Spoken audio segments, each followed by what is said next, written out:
നമസ്കാരം. എല്ലാ NTV പ്രേക്ഷകർക്കും നിങ്ങളുടെ ഇന്ന് എന്ന പ്രോഗ്രാമിലേക്ക് സുസ്വാഗതം.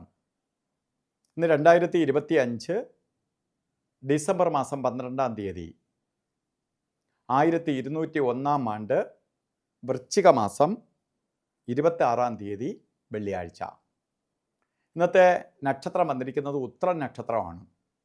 ഉത്രൻ നക്ഷത്രം ശുഭ നക്ഷത്രമാണ്. അപ്പോൾ ശുഭകാര്യങ്ങൾക്ക് ഏറ്റവും അനുകൂലപ്രദമായ നക്ഷത്രമാണ് ഇന്ന്.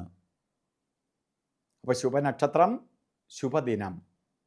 അപ്പോൾ ഇന്നത്തെ ദിവസവും നിങ്ങൾക്ക് വളരെ സന്തോഷപ്രദമായ ദിവസമാണ്. ശുക്രൻ എപ്പോഴും സൗഭാഗ്യത്തെയും സന്തോഷത്തെയും പ്രദാനം ചെയ്യുന്ന ദശാനാഥനാണ്. അതുകൊണ്ടാണ് ശുക്രദശ വരുമ്പോഴും ഒക്കെ എല്ലാവരും പറയും അവർക്കിപ്പോൾ ശുക്രദശയാണ്. കാരണം അവരെ ബാക്കിൽ നിന്ന് പോയിട്ട് കാര്യമില്ല. അത്രയും സപ്പോർട്ട് ചെയ്യുന്ന ദശാനാഥനാണ് ശുക്രൻ. അപ്പോൾ ശുക്രൻ്റെ ദിവസമാണെന്ന് തന്നിരിക്കണേ. അതുപോലെ വൃശ്ചിക മാസത്തിലെ ഉത്തര നക്ഷത്രം ബർത്ത്ഡേ ആയിട്ട് വന്നിട്ടുള്ളവർക്ക് ഒരു വർഷത്തെ ഫലത്തെയാണ് നമുക്ക് ബർത്ത്ഡേ കൊണ്ട് ചിന്തിക്കണേ. വാർഷിക ഫലത്തെ ചിന്തിക്കുമ്പോൾ വളരെ ഐശ്വര്യപ്രദമായ ഒരു വർഷത്തെയാണ് നിങ്ങൾക്ക് പ്രദാനം ചെയ്ത് തന്നിരിക്കണേ.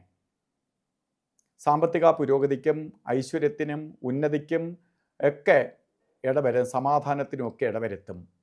പ്രധാനമായിട്ട് മംഗല്യം നടക്കാതിരിക്കുന്നവർക്ക്, വിവാഹം നടക്കാതിരിക്കുന്നവർക്ക് വിവാഹാദി കാര്യങ്ങൾക്ക് ഏറ്റവും അനുകൂലപ്രദമായ ഒരു വർഷമാണ്.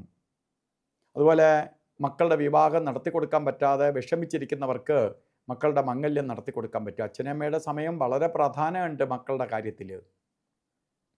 മക്കളുടെ സമയം മാത്രമല്ല, പേരൻസിന് സമയം കൊള്ളൂല എങ്കിലും മക്കളുടെ കല്യാണം ഡിലേ വരും.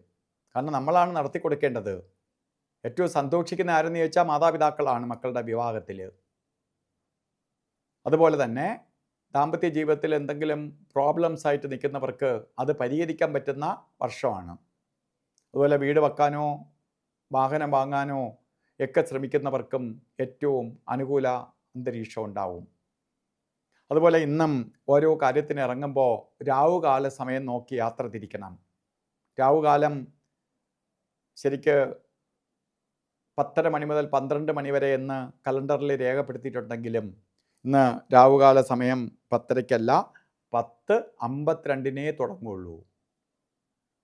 12 മണിക്ക് തീരൂല, 12:18-നേ രാവുകാലം അവസാനിക്കുകയുള്ളൂ. അപ്പോൾ അത് ശ്രദ്ധിച്ചോളുക. രാവുകാലം നോക്കി ശുഭയാത്രയ്ക്ക്, ശുഭദിവസമാണ്, ശുഭകാര്യങ്ങൾക്ക് ഇറങ്ങുമ്പോൾ രാവുകാലം നോക്കി ഇറങ്ങുക. അതുപോലെ ഗുളികനും യമകണ്ഠനും എല്ലാ ദിവസവും ഉണ്ട്. അവരുടെ യാത്രാവേളയിൽ ചെന്ന് പെടാതിരിക്കുക. ആ സമയം ശുഭകാര്യങ്ങളിൽ നിന്ന് വിട്ടു നിൽക്കുക. അപ്പോൾ ഗുളികൻ്റെ ബന്ധം നിൽക്കുന്ന കാലഘട്ടം 8:01 തൊട്ട് 9:27 വരെയും, യമകണ്ഠൻ്റെ സമയം 3:10 തൊട്ട് 4:35 വരെയും. ഈ സമയം ഒരു ശുഭകാര്യത്തിനും എടുക്കാതിരിക്കുക. ഇന്ന് നമുക്ക് അഭിജിത്ത് മുഹൂർത്തമുണ്ട്. എല്ലാ ദിവസവും ഉണ്ട്. 48 മിനിറ്റ് നേരം അഭിജിത്ത് മുഹൂർത്തമുണ്ട്. 11:54 ആരംഭിക്കും. 12:42 വരെ അഭിജിത്ത് മുഹൂർത്തത്തിൻ്റെ സമയമാണ്. ഇന്ന് ഓരോ കാര്യത്തിന് ഇറങ്ങുമ്പോഴും വസ്ത്രധാരണത്തിൽ ശ്രദ്ധിക്കണം. ചുവന്ന വസ്ത്രം വസ്ത്രധാരണത്തിൽ ഉൾപ്പെടുത്തുന്നത് ഭാഗ്യദായകമായ അവസ്ഥയെ കൊടുക്കും. നമ്മളിലേക്ക് ശുക്രൻ്റെ പോസിറ്റീവ് എനർജി വലിച്ചെടുക്കാനും നെഗറ്റീവ് പുറന്തള്ളാനും സഹായിക്കും. കുറച്ചുകൂടി ഹാപ്പി ആയിട്ടിരിക്കാൻ പറ്റും. അത് വീട്ടിലിരുന്നാലും ശരി, നമ്മൾ പുറത്ത് പോയാലും ശരി, വസ്ത്രധാരണം ശ്രദ്ധിച്ചോളുക. ഇന്നത്തെ ദിവസം അസുരഗുരുവിൻ്റെ അനുഗ്രഹത്താൽ നല്ലത് വരട്ടെ എന്ന് പ്രാർത്ഥിച്ചുകൊണ്ട് നിർത്തുന്നു. നന്ദി, നമസ്കാരം.